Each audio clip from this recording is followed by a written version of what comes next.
Bonjour à tous et bienvenue sur Canal Austral, bienvenue ici même à Bassin-Labour, bienvenue dans cette émission qu'on appelle Zigzag, qui part toujours un petit coup à droite ou un petit coup à gauche, mais de toute façon on atterrit toujours au même endroit. Mais quel endroit? Saint-Pierre peut-être, parce que ce soir, oui mesdames et messieurs, pourquoi je dis mesdames et messieurs? Parce que ça fait un peu festif de dire mesdames et messieurs, mais bon, tous nos téléspectateurs, on est à Saint-Pierre, on est à l'île de la Réunion et on va aller à la rencontre des personnes qui vous font vivre tous les jours, hein, qui font que s'ils n'étaient pas là, eh ben vous serez des sans-abri. Oui, des sans-abri, parce qu'on a le plaisir aujourd'hui d'avoir une agence immobilière avec nous, une agence qui, tous les jours, a besoin des personnes comme vous, et comme vous avez besoin de lui. L'agence s'appelle l'agence Stéphane Plaza, c'est ça, hein? Et avec moi, j'ai des personnes. J'ai Claude avec moi. Claude, comment ça va? Bonjour, ça va bien. Merci beaucoup de nous faire le plaisir d'être avec nous. Anaïs aussi avec nous.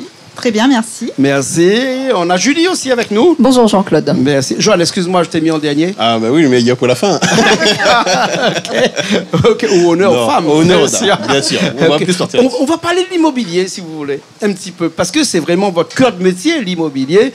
Et c'est un métier qui n'est pas facile tous les jours, parce que les temps deviennent de plus en plus difficiles et on a des problèmes, pas seulement à La Réunion, mais un petit peu dans tous les pays du monde, où quand l'immobilier va, tout va bien, mais quand l'immobilier ne va pas, eh ben, on va au-devant des plus gros problèmes. Julie, qui est là et qui connaît ce métier depuis des années, va nous en parler un petit peu. Ma première question, est-ce que l'immobilier va à La Réunion? L'immobilier va mieux à La Réunion, va mieux depuis le début de cette année, depuis la fin de l'année dernière.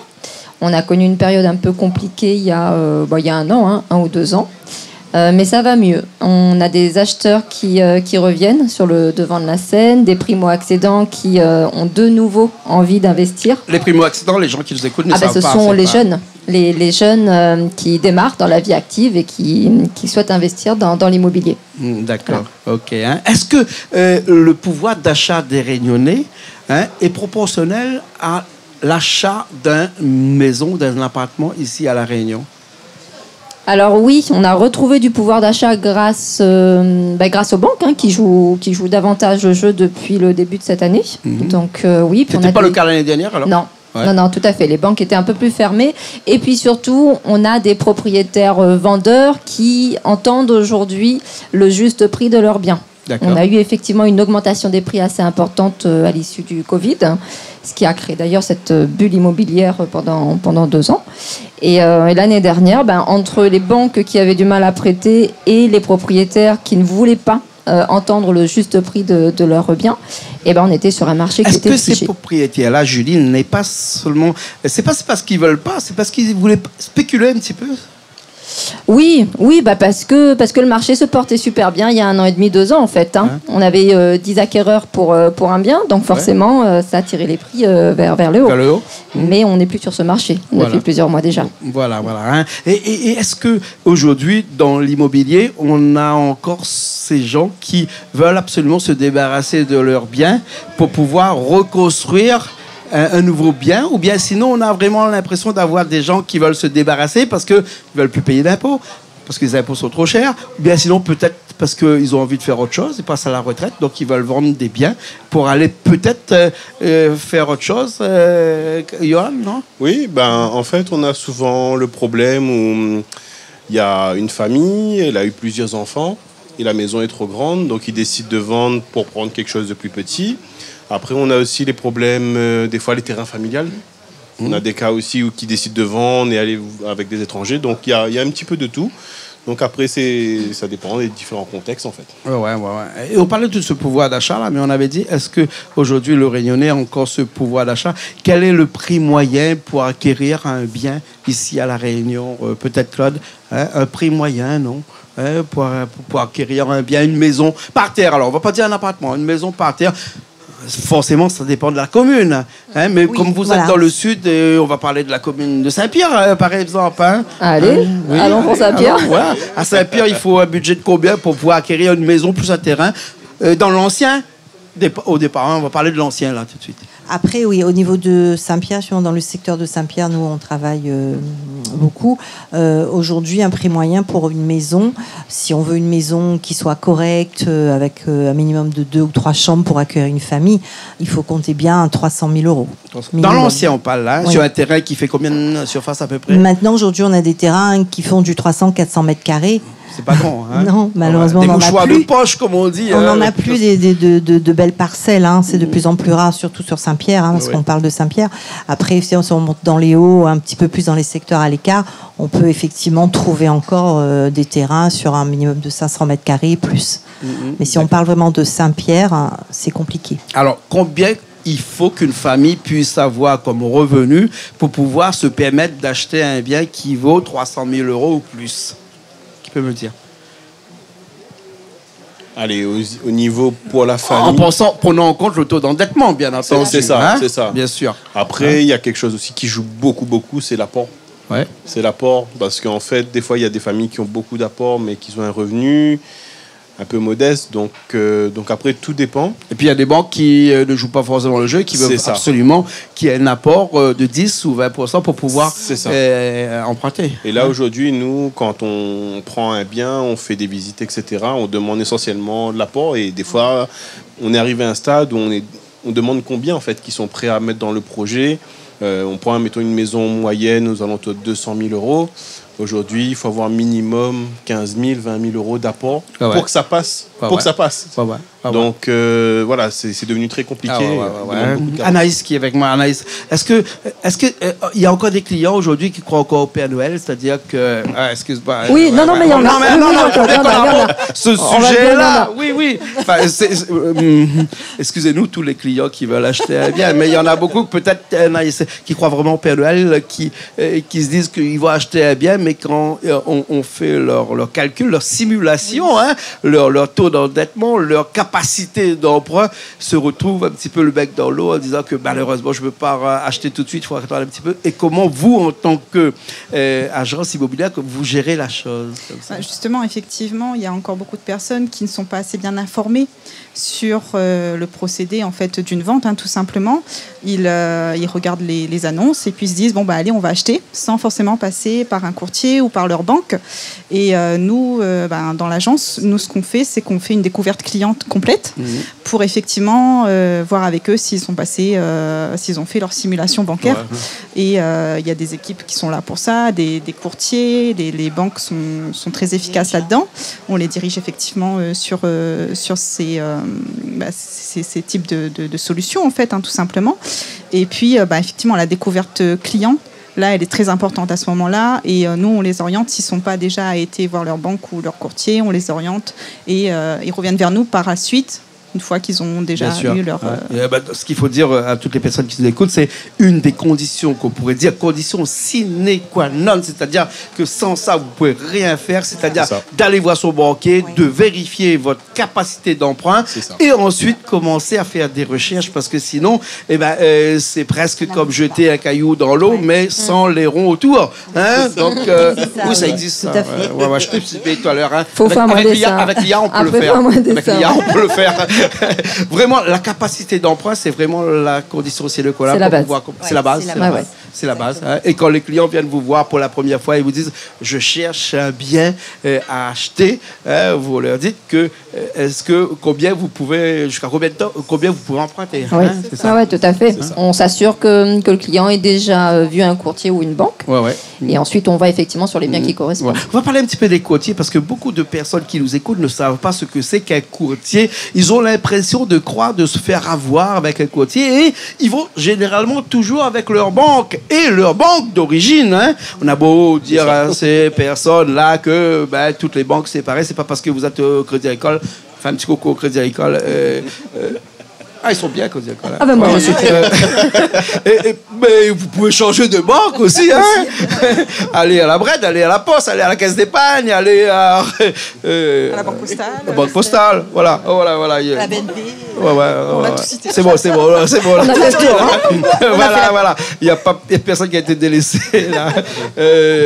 Et de revenir avec une capacité d'emprunt. imaginons que, on a dit que dans le Sud, la capacité d'emprunt d'une personne pour pouvoir acheter, avoisiner les 300 000 euros, et si cette personne-là l'a pas, il faudrait monter un petit peu plus dans les hauts. C'est-à-dire essayer, je ne sais pas pourquoi la cote est devenue aussi chère que ça, que les hauts, alors qu'avant on avait les blancs qui disaient, les petits blancs qui habitaient dans les hauts, et on parle là de 350 ans de cela, hein, et que les hauts étaient prisé par rapport au bas.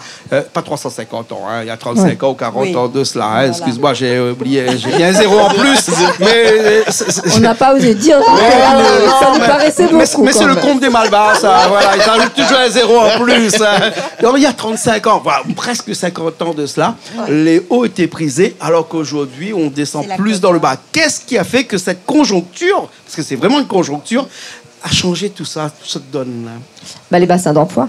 Les gens cherchent à se rapprocher des bassins d'emploi. Dans le sud, la plus grande ville, c'est Saint-Pierre. Donc, on cherche autour de Saint-Pierre et puis on s'étend au fur et à mesure. Hein. Ah ouais, d'accord. C'est ça, ce bassin d'emploi. C'est ça. Hein, on se rapproche de l'endroit où on doit travailler. De son lieu de travail, d'être moins sur la route. Pour les enfants, les écoles, c'est important. Oui. Et puis, je pense que de plus en plus, c'est devenu un petit peu un phénomène de mode où la côte ça devient à la mode et on a envie d'aller sur la côte, près des plages, près du centre-ville. Tout ça fait que, effectivement, le prix augmente et les gens vont moins dans les hauts. Bien sûr, sans polémiquer sur ce sujet-là, est-ce que le fait que la côte a pris aussi une envergure pareille, c'est parce qu'il y a eu une masse d'étrangers qui sont arrivés et qui se sont dit, je vais acheter dans la côte, je vais acheter à Saint-Gilles, je vais acheter à Saint-Pierre, je vais viser personne, bien entendu, mais ça fait que il y a une spéculation qui s'est mise en place et les gens ont décidé d'acheter plus sur la côte. On a beaucoup de gens qui viennent de métropole, par exemple de l'Hexagone, qui vont demander toujours, ils veulent un bien vue mer, sur la côte où il fait moins froid parce que nous on est en métropole, on vient là rechercher de la chaleur, c'est normal, on va pas monter à 600 mètres ou 700 mètres d'altitude. Donc effectivement c'est pour ça aussi que ça a pris de la valeur. Et les prix ont monté puisque ils ont un pouvoir d'achat qu'on appelle aussi. Et puis ils ont ce qu'on appelle, est-ce qu'on peut expliquer un petit peu ce que c'est CSP plus que généralement les agences immobilières comme vous, on parle souvent et que nous, les gens, on comprend rien du tout. Hein. Julie, c'est quoi ce CSP plus que vous utilisez tout le temps comme ça non, on n'utilise pas trop. Mais c'est la catégorie socio-professionnelle effectivement du client qui va un peu déterminer son budget et son lieu de vie, le type de bien qu'il va rechercher en fait. On n'aura pas la même CSP quand on recherche dans les hauts du tampon que quand on se rapproche des bassins d'emploi, de la côte, etc. Qu'on est SMIC ou bien qu'on a 3 000 ou 4 000 euros par mois. C'est ça. Hein, oui, ça dépend du coût du revenu. Voilà. Tout à fait. On a dit qu'on ne mélange pas les classes sociales, mais le CSP+, lui, mélange les classes sociales parce que c'est une classe sociale qui détermine le pouvoir d'achat de chaque personne. En fait, hein? Voilà, c'est ça. C'est ça. Hein? Voilà, hein? Et si, par exemple, on parlait de quelque chose qui est un petit peu plus nouveau actuellement, c'est-à-dire que toutes ces aides qu'on peut avoir lorsque une personne décide d'acheter, est-ce qu'il y a des aides? Il y a des aides de l'État, il y a des aides que les gens ne connaissent pas et qui peuvent être des crédits d'impôt, par exemple. Il y a le PTZ. Il y a le prêt à taux zéro qui existe depuis un moment, mais qui a été élargi là, cette année. Et qui permet justement aux primo-accédants, donc ceux qui n'ont pas encore été propriétaires et qui souhaitent investir, de ne pas avoir d'intérêt sur une certaine somme de leur financement. Bien sûr, et bien entendu, c'est géré que par les banques. Oui, tout à fait. C'est réglementé, il y a un barème, mais ça permet effectivement pour les jeunes ménages de se lancer sur un projet d'acquisition, parce qu'il y a une partie effectivement qui est exonérée d'intérêt. D'accord. On a parlé depuis tout à l'heure de l'achat de l'ancien, hein?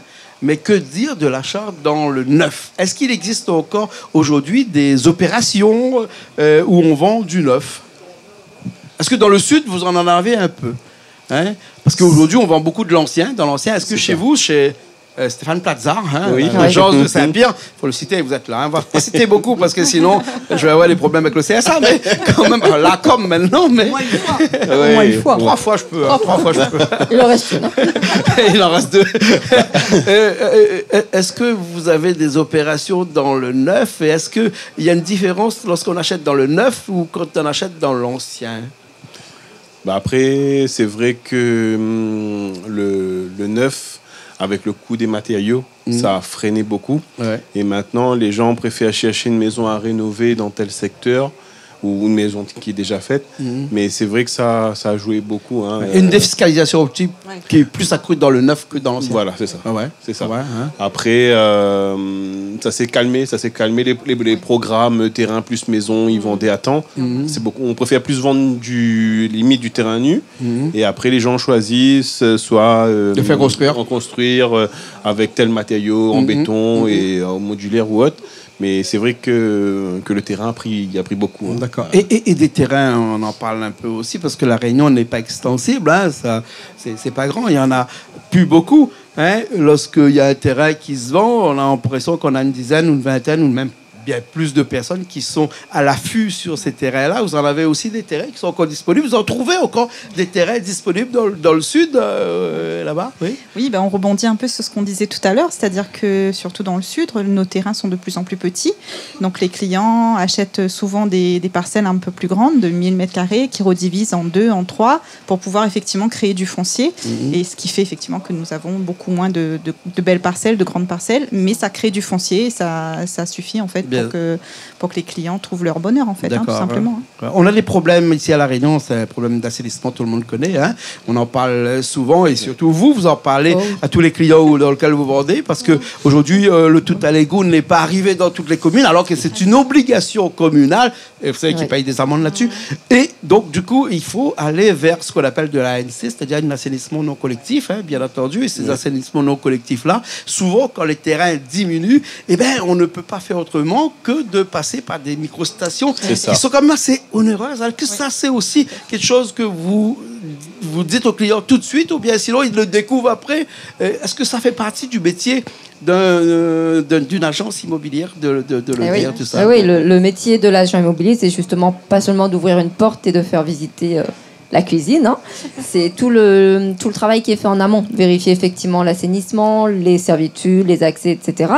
Et on a un dossier sur 3 où il faut gérer le problème d'assainissement non collectif. Donc, diagnostic obligatoire. Si la fosse n'est pas conforme, faire des devis, proposer des solutions pour pouvoir la mettre en conformité ou dans le meilleur des cas si on y arrive. Hein. Mais oui, c'est un problème à La Réunion. On a pas mal de dossiers qui sont concernés par cette difficulté. Ouais. Bien sûr. Hein. Puis il y a la loi Carré aussi que vous connaissez tous et qui vous oblige non pas à aller mesurer la maison, ça c'est presque automatique, mais on a un problème de termites aussi à La Réunion. Ça aussi, c'est un fléau qui entre en compte lorsque quelqu'un veut acheter une maison. Hein? En fait, c'est un gros fléau ici à La Réunion. Oui. Et c'est vrai que nous, quand on accompagne le client pour la vente de sa maison, l'obligation est de faire les diagnostics thermiques, électricité, fosse, comme disait Julie. L'électricité, si ça moins plus de 15 ans. Plus de 15 ans, pardon. Mais c'est vrai que ça peut être un frein parfois à la vente, quand par exemple cette maison est infestée de termites, par exemple.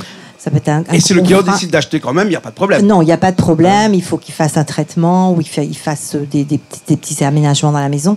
Mais c'est vrai que c'est notre fléau à La Réunion, les termites. Il faut vous dire quand même à toutes les personnes qui nous regardent, il n'existe presque plus de maisons sans termites à La Réunion.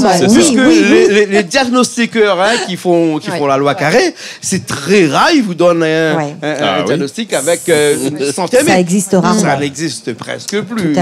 Donc du coup, il faut vendre des maisons avec le termite. Et c'est la personne qui doit faire son traitement curatif pour pouvoir enlever ce termite. Tout ça, et pouvoir construire et faire sa maison. En fait. Bien sûr. Et tout ça, c'est votre rôle. Vous avez beaucoup de choses à faire. Lorsqu'un client vient de vous voir, c'est du boulot, ça. C'est toute la face cachée de l'iceberg qu'on ne voit pas. Mais oui, le travail est important. On est des vrais conseillers, en fait. Hein. L'idée, c'est d'avoir une juste analyse et juridique et pouvoir apporter le conseil pour mener à bien la vente, parce que ce serait dommage de rentrer le bien en mandat et puis de se rendre compte au bout de 6 mois, 1 an, qu'on a telle problématique. Ce n'est bon ni pour le vendeur, ni même pour nous. Donc il y a tout un travail en amont qui est fait, qui ne se voit pas nécessairement, chers clients, mais on bosse dans l'ombre. Oui. Et comment ça se fait qu'actuellement, on a encore beaucoup de personnes qui sont propriétaires de biens et qui décident de vendre leurs biens tout seuls? En fait, ils testent beaucoup. Ouais. Ils essayent, parce qu'effectivement, on se dit, c'est juste d'ouvrir des portes, effectivement, de faire visiter la cuisine, le salon, la chambre, et puis c'est bon, on va chez le notaire. Et quand ils se rendent compte que c'est pas effectivement le schéma, en fait, il y a tellement d'étapes avant d'arriver chez le notaire et que ça aille au bout. Parce que quand on a signé chez le notaire le compromis, c'est pas gagné. On a encore beaucoup d'étapes avant d'arriver à l'acte final. Et c'est là qu'ils se rendent compte quand effectivement ils n'y arrivent pas, ils font appel à des professionnels et on reprend le relais. On arrive en pompier. Je ne suis pas agent immobilier, mais de par les statistiques, on sait bien que les personnes qui décident de vendre leur bien tout seuls, comparé aux personnes qui ont mis leurs biens avec une agence immobilière, on a plus de chances de vendre son bien avec une agence parce que avec l'agence, tout est carré. Puisque, imaginons que vous vendez une maison à titre personnel et que il faut 4 mois de compromis. 4 mois après, le client se désiste parce qu'il n'a pas son prêt, parce qu'il n'a pas... Tout ça, vous êtes obligé de repartir sur un autre compromis. Ça vous perd un temps. Vous prenez 2 ans ou 3 ans pour vendre une maison avec une agence. Tout est barricadé, bloqué, carré au départ. Oui. C'est ça. C'est ça. Et après, donc, je rejoins ce que dit Anaïs. On a aussi une autre partie de clients, des clients qui se disent, voilà, moi j'ai un projet qui coûte tant, donc je vends ma maison à tant. Et ça aussi, ça bloque aussi. Ça. Ouais. Donc... On a parlé tout à l'heure avec Julie des gens, peut-être au début de l'émission, là, des personnes qui n'acceptent pas qu'on leur dit que leur bien vaut 300 000 euros. Alors pour eux, ça vaut 400 000 euros. Et comme je disais à Anaïs tout à l'heure, il y a des gens qui croient encore au Père Noël aujourd'hui. Et qui se croient que leur maison, c'est vraiment le château d'Adam et Ève. Le château qui est par excellence. Parce qu'ils ont habité dedans. C'est affectif. C'est affectif. C'est ça, et quand on leur annonce le prix, vraiment, ils descendent d'un cran ou de plusieurs crans de l'échelle de valeur. Ça arrive. Ça arrive. Ouais, ça arrive. Après, nous, notre accompagnement, il ne s'agit pas en fait d'imposer un prix, d'arriver en tant que professionnel et de leur dire ça vaut 300 000. C'est de leur expliquer comment on en est arrivé à l'évaluation. C'est technique quand même ça. Aussi, bien sûr. On a des pas ça outils. comme ça au feeling, non, bien sûr. On a des outils, on a des références qui permettent vraiment aux clients de se dire effectivement, mon bien, la valeur ce serait plutôt ça que ça. J'idéalisais peut-être un peu la valeur, mais c'est très affectif. C'est souvent une maison dans laquelle c'est souvent son premier prêt immobilier, dans laquelle les enfants ont grandi, où la famille s'est épanouie. Et forcément, c'est compliqué de ramener à la juste valeur. Mais c'est notre métier, c'est notre travail de faire ça.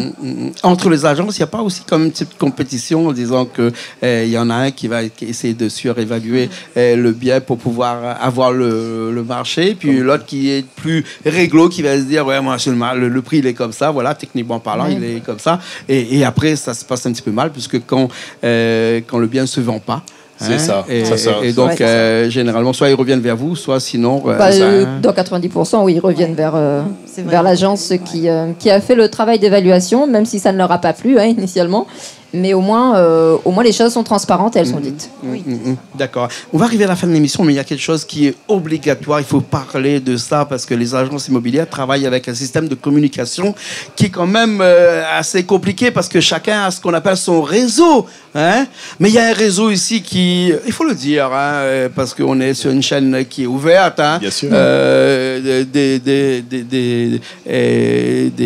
Comment on appelle ça si on fait... on met une annonce sur un site internet que tout le monde connaît. Je ne sais pas si j'ai envie de le dire. Je ne sais pas. Le Bon Coin. Non, mais je me suis dit qu'il faut absolument que j'en parle parce que c'est vraiment un problème, ça. Parce que, imaginons qu'un client qui lui décide de vendre son bien tout seul, parce que quand il prend une agence, il a aussi la possibilité de vendre son bien tout seul. Bien sûr. Il met son bien à 300 000 euros, l'agence met son bien à 320 000 euros. La personne qui voit les deux photos pareilles, les deux images pareilles, un à 300 000, l'autre à... Il a l'impression de partir, vaut mieux... Au départ, il part vers le vendeur. Parce que le vendeur est à 300 000, l'autre est à 320 000. Oui, mais comment ça se passe là dans ces cas-là? Les vendeurs en général ils se fatiguent vite parce qu'il y a quand même du boulot. C'est un métier. Il faut faire la découverte client. Eux ils vont peut-être pas oser poser les questions ou savoir le faire pour la découverte client. Ils vont faire 10-15 visites avec des clients non qualifiés et ils vont s'épuiser en fait, tout simplement. Ils vont finir par enlever leur annonce et nous laisser faire. Oui, parce qu'après il faut remonter l'annonce régulièrement, etc. Ce qu'ils pensent pas à faire, nous on le fait régulièrement. Donc je veux dire c'est pas du tout la même approche pour vendre le bien.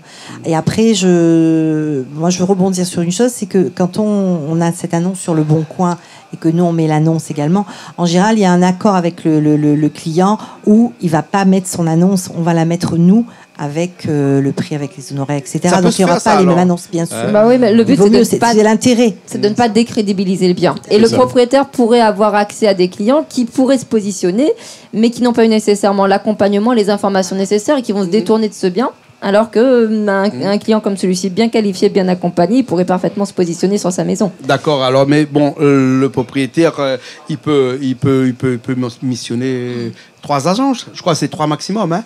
Non, il n'y a pas de maximum. Prends le nombre d'agences qu'il veut. Il y en a qui en mandat simple. Ah bon? Quand c'est en mandat simple. Ah bon? En mandat simple, il y a... Mais par contre, en exclusivité, c'est une seule agence. Mais si les 3 agences ou les 10 mettent la même annonce sur Internet, ça risque de... Ça décrédibilise le bien. Nous, on entend n'importe quel acheteur, et puis on l'entend, hein, mais n'importe quel acheteur en face se dit, bah, c'est qu'il est pressé de vendre le propriétaire. Voilà. Donc il y a moyen de faire une proposition agressive. C'est souvent comme ça que c'est interprété. D'accord. Alors, en tout cas, une chose est sûre, mesdames et messieurs, vous nous écoutez là, aujourd'hui, vous avez un bien à vendre, ou sinon vous voulez acheter, eh ben, il faut absolument passer par des professionnels. Vous passez forcément par un professionnel pour l'acheter et le signer. C'est un notaire. Hein? Vous passez forcément par un professionnel pour mesurer votre terrain. C'est un géomètre. Vous passez forcément par un professionnel qui est une commune. S'il y a une déclaration préalable à faire, s'il y a un permis de construire, un transfert de permis de construire. Bref, il y a beaucoup de professionnels. Pourquoi l'agence immobilière n'est pas considérée aujourd'hui comme un vrai professionnel, alors que c'est vraiment la personne qui vous aide dans toutes vos démarches, hein, et qui vous aide aussi dans l'acquisition du prêt, parce qu'on a parlé au début de cette émission des courtiers, hein, on n'en a pas parlé énormément, beaucoup de gens ne savent pas que les courtiers existent et qu'il est préférable des fois d'aller vers un courtier que d'aller voir directement votre banque. Vous arrivez avec banque, vous prenez un rendez-vous, hein, vous s'asseyez 30 minutes, 40 minutes, 50 minutes, 1 heure, il vous reçoit en tant que client normal, lambda. Alors que le courtier, peut-être, lui, il a plus de poids devant le banquier et tous les banquiers pour pouvoir négocier votre prêt.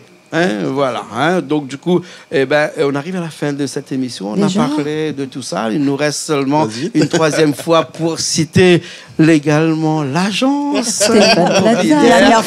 Dernière fois. Voilà. De Saint-Pierre. Stéphane Plaza de Saint-Pierre. Vous êtes à quel endroit? On est à l'entrée de Saint-Pierre, dans le centre commercial Casabona. Oui. Donc, facile d'accès, hein, pas de problème pour le parking. Et on est situé à l'étage en face de la salle de sport MyGym. D'accord. Et s'il y a un contact, un numéro de téléphone, comment on fait?